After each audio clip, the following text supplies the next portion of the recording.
Well, hello, guys. I have a short one today. Continuing on with chapter 18, this is 18.2.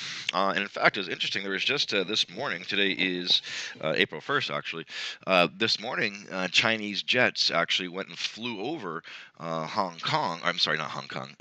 Taiwan, pardon me. I don't know why I was thinking about that. Flew over Taiwan in an apparent violation of Taiwan's sovereignty, and we'll see what happens with that later on today. The reason we bring up Taiwan is because Chiang Kai shek, who's also known as Zhang Yeshi, used to be the leader of all of China, but then the communists and the nationalists fought. The United States backed the nationalists, headed by Chiang Kai shek, who was the leader of the nationalist forces in China, and we lost.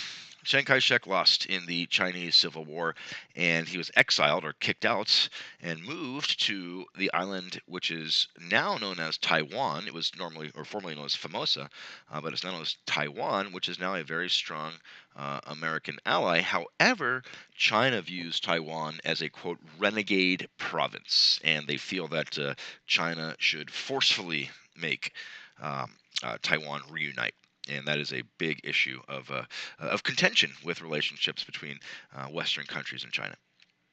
Mao Zedong, or also Mao Zedong, he was a victorious leader of communist forces in China, defeating Chiang Kai-shek. And well, he looks peaceful and everything.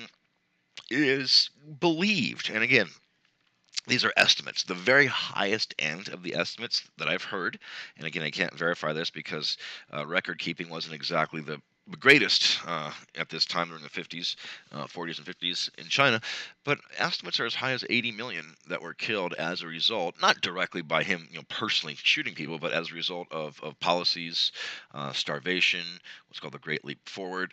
These sort of policies had an unbelievable impact on the people of China, and estimates as high as 80 million, and I've heard as low as 50 million. But that's still, either way, it's quite a few people that died due to the policies of Mao Zedong or Mao Zedong.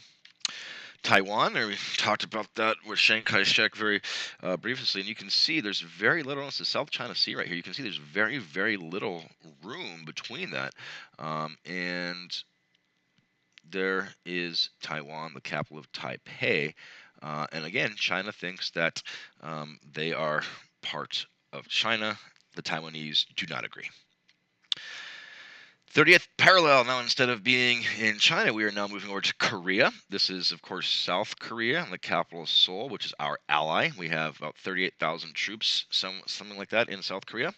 And, of course, we have North Korea, capital Pyongyang, which, as you know, has been in the news, not so much lately, but for testing of nuclear weapons. In the 30th parallel, this line was set as a dividing line essentially after World War II.